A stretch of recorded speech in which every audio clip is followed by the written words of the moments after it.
We have here the star, and it talks about your wish. And it looks like this wish keeps on circling for decades already to some of you. Baka sa ganun na sa sobrang tagal na tong wish ninyo, no? So this is something here that you carry, but still, isa pa rin to sa mga hinahangad or wini-wish ninyo, no? So it could be anything, could be that dream car, dream house, it could be the love of your life right here that you're craving for, it could be that career or job or business that you really want na mag-fly talaga. So yeah, okay? It could be anything, no? And yun nga, no? Pwedeng ito ay matagal mo na wish. There's something about your wish. Something about your dreams. There's something about your goals, the things that you want. Let us see. Okay, so let us see.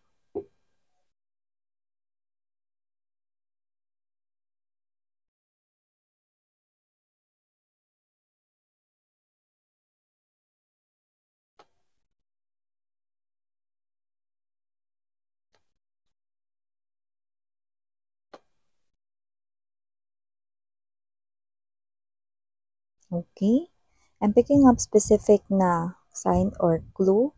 Possible na yung mga more likely makaka-resonate dito no, is parang merong nagsa-stand out no, na parang nandiyan no, sa inyong face. Like strong no, feature. Pwede ang inyong shape ng face. Pwede rin naman that your nose is maganda yung hugis no. Or maybe you have a mole na, alam mo yun, ang ganda tingnan, ang sexy tingnan. Or maybe you have that beautiful jawline, okay? Something na parang napakagandang feature ng inyong mukha. It could be your eyes, no? Maybe this is something here na parang asset ninyo, ganun. You know, so it could be any part of your face. There's something about your face. Maybe it's the shape of your face. Maybe it's the jawline. Maybe it's the chin. Okay, so it could be anything. It could be your lips. It could be your eyes. It could be your nose. It could be your eyebrows. No, ang ganda ng hubog. Ang ganda ng shape. No, there's something about your face. Yan. Let me see more.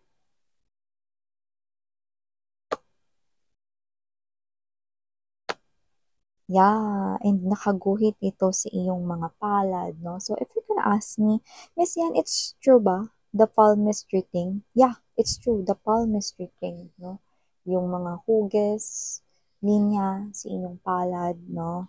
Tells something about your life path, no? And it's true. Okay? There's truth in there. Six of water. Wow, magician. Seven of water energy and the Six of Swords. Beautiful energies.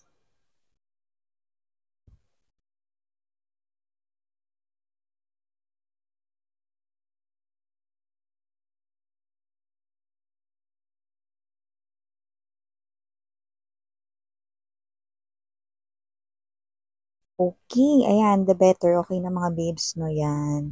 So, inayos lang natin ng bahagya ang ating screen. Okay, so before we dive more into this reading of yours, let me just make bati everyone muna. Hi and hello there, new subscribers. My name is Yan. Welcome, welcome. At sa ating mga returning tambayers, thank you sa inyong walang sawang pagtambay. And of course, if hindi nyo pala, meron tayo na main channel, ang The High Priestess. So if you want na i-check yung channel na yan, link kayo nandyan. Nilagay ko sa description box na para hindi kayo maligaw, no? At pag clinic nyo yan, ma-direct na rin kayo doon sa ating main channel kung saan nag-upload po tayo ng collective readings for all signs. Araw-araw po yan.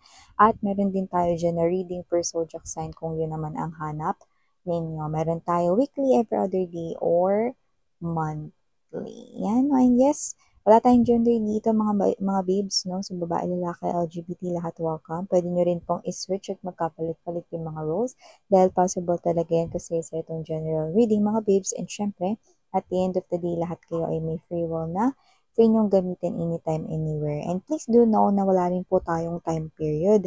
So, pwedeng ito ay nangyari na sa iba, nangyayari na ngayon, no? At mangyayari pa lamang, no? Kaya naman, timeless ito kung tawagin, no? So, we're gonna talk more about this, no? So, nakikita ko dito, no, that, okay, your intuition, no, is confirming you something, no? At kung ano man ito, no, nakikita ko rito that this is something here na dapat mong pagkatiwalaan, no? So, the signs, yan ang nakikita natin dito, the signs, the clues, everything that is happening in your life, no? Kino-confirm nito, lalo na yung ngayon, ha? Kino-confirm nito ang iyong intuition na tama ka. So, yan. And we have here the Nine of Fire energy, Queen of Water. This is something here related with your wish. Your own wishes, your own goals, your own mga gusto, mga pinapangarap sa iyong sariling life.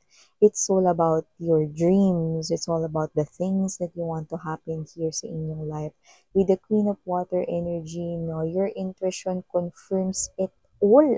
So, nakikita ko rito, no, that you are waiting patiently with this temperance energy for these changes to happen. Maybe someone's birth date ay number 14, pero ang pinaka napipick up ko dyan, no, high vibrationally, 1 plus 4 is 5, and 5 is the powerful number of change. It's a spiritual number of change. So, it looks like this is you. You are someone here who is patiently waiting for those things na pinapangarap mo na mangyari sa inyong life, no? The things that you are building, the things that you're creating here sa iyong future life, no? And then, nakikita ko dito that this is you. You are someone here, no, na nakakakita, nakaka-observe, at nararamdaman mo. Your intuition is really high, no? But you know, sometimes you can't help this. Nine of air energy. Okay? Ano ba yan, miss yan? Okay? Fear creeps in. And when fear creeps in, you are in a panic mode. You doubt here your wishes, you doubt here your dreams, your target goals, no? So, this is you. Talaga bang makukuha ko yon? Darating ba talaga yung oras na mapapasa kamay ko yon? Posible kaya magkaroon ako ng positive outcome dito? You know, mga babes, no? I want you na gamitin. Kung napanood ninyo, no, yung Three Idiots, no? So, yun ay matagal ng movie pero napakaganda, no? Laging sinasabi doon no, ng isa sa mga bida doon, mga babes, no, yung all is well. Ano, all is well. Yan, no? So, parang kahit hindi magaganda yung mga nangyayari, no, this person here, no, lagi niyang sinasabi yun. Diba, all is well. No? Parang magiging okay din yung lahat. Okay din yung lahat. Yan, no? Para makalma yung sarili niya rito, no? So, parang kapag hindi maganda yung nangyayari sa paligid, no, that person stays positive.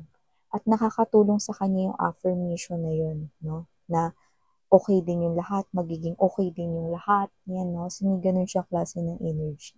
So, every time, na makakaramdam kayo ng parang situation na parang you feel like hindi para sa'yo yung pangarap mo, or ito bang trabaho na to, baka hindi to para sa akin, or baka ito bang promotion na to, baka mapunta to sa iba, no? Or baka itong tao man na to, or itong love life na to, na itong person ko ngayon, baka ito ay iwanan ako at mapunta sa iba, no? Then, those are fears. Your fears. Diba? So, you need to remind yourself that you are creating your own future and not sabotaging it. Diba?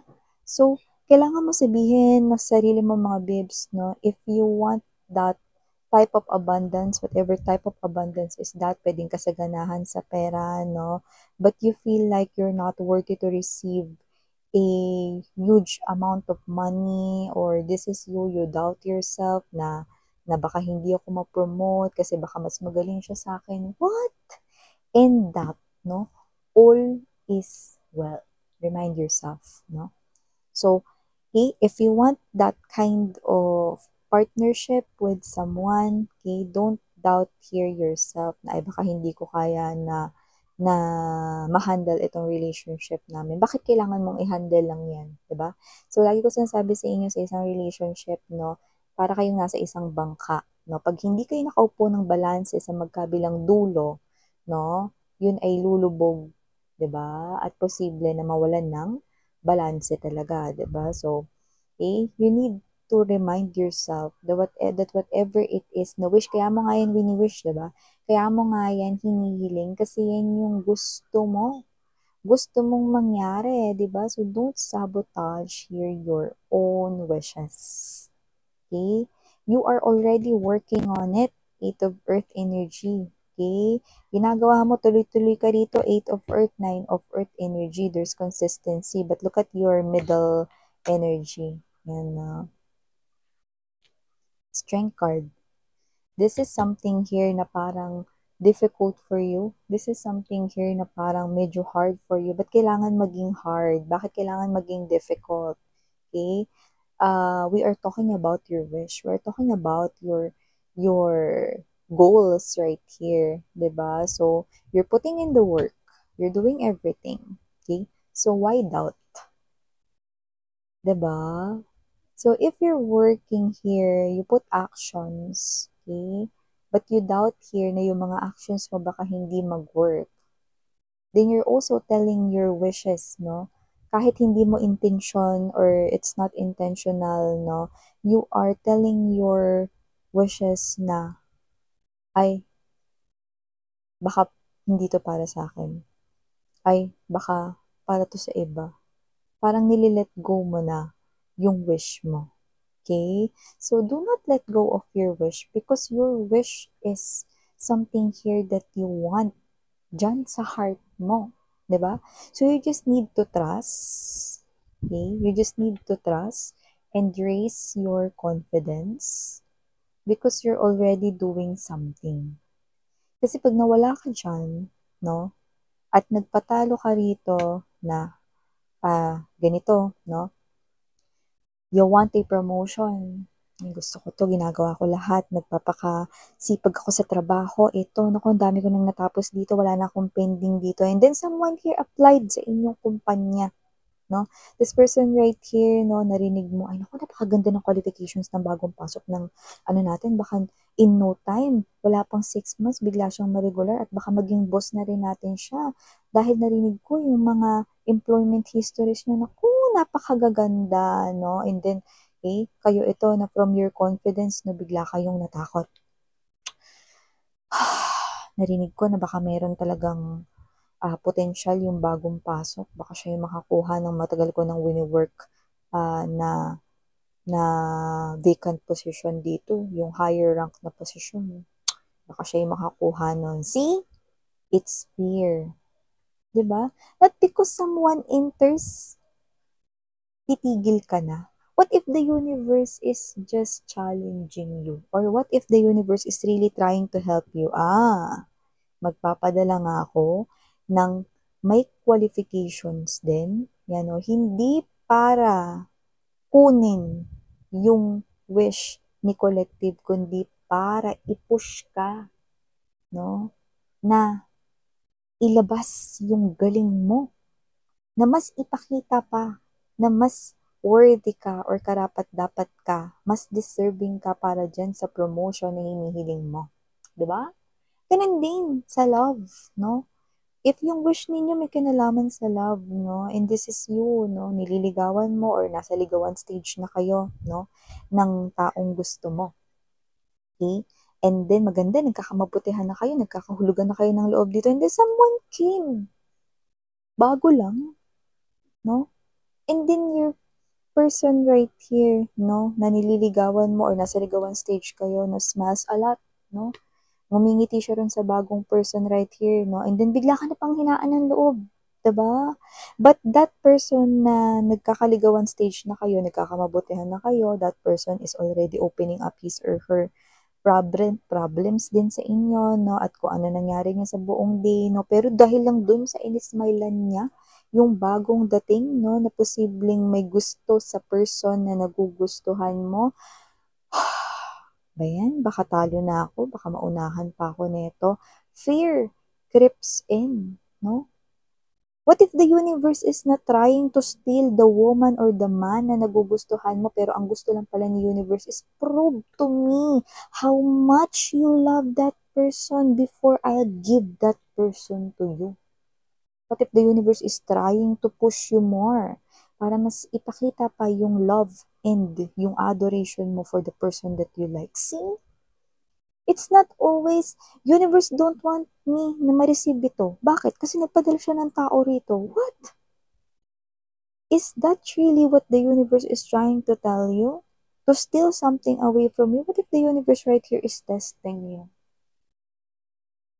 Then prove the universe that akin to at hindi ko to ibibigay sa kahit sino. Itong promotion na to, if this is a promotion we're talking about, itong incentives na to, itong quota na to, akin to. Itong person na to, itong taong gusto ko, itong person na to na minamahal ko, akin to. Diba? So, tell the universe that you're worthy to receive this, no? Before the universe give it sa inyo. Diba? So, all is well. Remind yourself, all is well.